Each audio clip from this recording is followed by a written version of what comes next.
First thing it did was bite me. Not hard, not with intent, anyway. The hatchling was wedged behind the feed crib at the back of the barn, slate gray scales the color of wet shale, both eyes milky white and unfocused, and when my boot scraped the floor grit, it snapped in the direction of the sound before it had any idea what I was. I pulled my hand back. The teeth were small, but the instinct behind them was old. I'd been working Kessler Ridge for 9 years. The farm was borderlands country, high country grass, long winters, the kind of elevation where the ridgeline above you is always in cloud, and you not to look up too often. I ran goats, repaired fence, kept the barn from collapsing into the slope it was built on. Nobody came up here. That was the arrangement, unspoken, between me and the land and whoever owned the deed below. So a dragon hatchling behind my feed crib was something I had no framework for. I stood there with my lantern and looked at it, and it held very still with its blind eyes pointed at my chest, tasting the air with a tongue that flickered fast in silver. It was hurt. Left foreleg. The membrane between the first and second claw was torn, crusted. Something had happened on the ridge above. The way it held the leg up told me it had been holding it up for a while. I didn't think about what it was. I thought about the leg. I went back to the house and got the kit I used on the goats, clean cloth, the salve I kept for hoof cracks, and I came back slowly, talking the whole time. Not words with meaning, just sound, the low, steady kind that says I know you're there, I know you're scared. I'm not moving fast. I'd talked to frightened animals my whole life. The principle seemed like it ought to transfer. It let me close. I sat on the floor 3 feet from it, set the lantern to my left so I wasn't backlit, and waited. The hatch's head tracked the sound of my breathing. Its scales were dusty from whatever fall had brought it down off the ridge, and there was a smear of something dark along its jaw. Not blood, something older like ash. I tore a strip of cloth and soaked it in water from the bucket, laid it on the floor between us. Let it sit. The tongue came out. Then the hatchling stretched its neck and pressed the side of its jaw against the wet cloth. Something shifted in its posture. The held tension in the haunches went out of it by a fraction. That was the first night. By the second morning, it had moved to the corner nearest the barn wall, where the hay was deepest, filled a shallow bowl with water and pushed it close, then stepped back. By midday, the bowl was empty. I filled it again. I brought scraps from the kitchen, whatever I had, and laid them at the edge of its space and retreated, and I did not watch it eat because something told me that mattered. The leg needed more than one application. I did it each morning, talking the whole time. And by the end of the second day, it was letting me work, without flinching. That second evening I noticed the claw marks on the ridge stone above the barn. I'd seen them before, 6 times over the years, high up where the rock faced east. Gouges in the granite, deep and regular, the kind made by something large landing on the same spot repeatedly. I'd assumed they were old. Looking at them in the late light with a small dragon sleeping 20 feet behind me, I understood they were not old at all.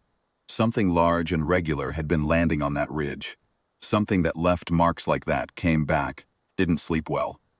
But I didn't leave either. There wasn't any logic to staying.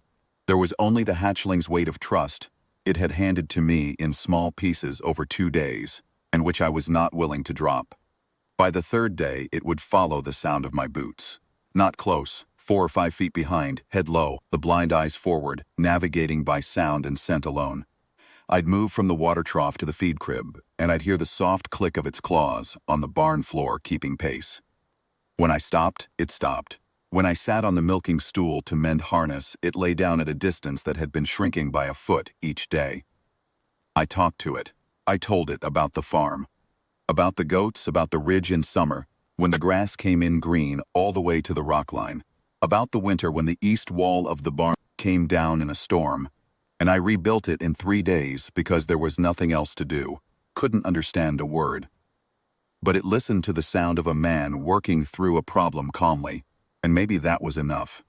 On the afternoon of the third day, it lay its chin on my boot. I didn't move. I sat on that stool for an hour and a half while its slow breath moved against my ankle, and I thought, whatever comes next, I did right by this one. They came at dawn on the 4th day.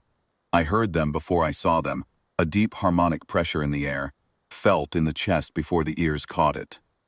I stepped out of the barn into the gray pre-light and looked up at the ridge. There were 6 of them on the rock face above the farm. Large. The smallest was 3 times the size of a draft horse. The one in the center, the one with the gold bronze scaling that caught even this poor light like hammered metal, was something else. Entirely, they were still. 6 pairs of eyes on the barn behind me. My hands were at my sides. I did not reach for anything. I did not run. Big one. The bronze descended in a single unhurried movement, landed 40 feet out in the pasture, folded its wings with a sound like a sail coming down. It looked at me. The eyes were amber, with a vertical pupil that expanded in the low light, and there was a quality to the attention behind them that I have no better word for than ancient. It had been looking at things a very long time. Behind me I heard the small click of claws on barn floor. The hatchling came out into the morning light, head up, blind eyes forward, tracking the harmonic that the bronze was making low in its chest. A sound below hearing, felt in the sternum. It walked past my left leg and stopped beside my boot. The way it had taken to doing. The bronze looked at the hatchling, then at me, then at the hatchling again. The other 5 on the ridge had gone very still. Then the bronze lowered its head. Not a fast movement, not a deferential gesture, but a slow, considered thing, the way a mountain might incline, and held it there, eye level with my chest, and breathed out through its nose once, long and even. I didn't know what I was supposed to do. So I did the same thing I'd been doing for 4 days. Stood quietly, and I breathed and I didn't flinch. The hatchling made a sound, a small, rasping note, and pressed the side of its jaw against my hand. The bronze's amber eye held on that for a moment. Then it straightened, unhurried, turned its gaze back to the ridge, where the others waited. Something passed between them that I couldn't see or hear, only feel at the back of the neck. One by one the 5 on the ridge lowered their heads. I looked at the hatchling at my side. It had its nose pointed toward the bronze, and its small tail was moving slowly, the way a dog's does when something difficult has resolved into something safe. I crouched down beside it, my hand on the side of its jaw where the ash smear had been, which I had cleaned away 2 mornings ago. It pressed back. Going to be all right, I told it, which was probably more for me than for the hatchling. The bronze watched me say it. I think it understood the shape of the thing, if not the words. They left together, the hatchling walking with the pack up the ridge slope, bronze last, turning once at the ridgeline. The amber eye found me in the gray below. Then they went over the ridge and the morning came in. I stood in the frost-stiff grass for a while. The barn needed feeding, the east fence needed checking, and the goats were already complaining from the pen. 9 years of ordinary mornings, and this one looked the same as all of them from the outside.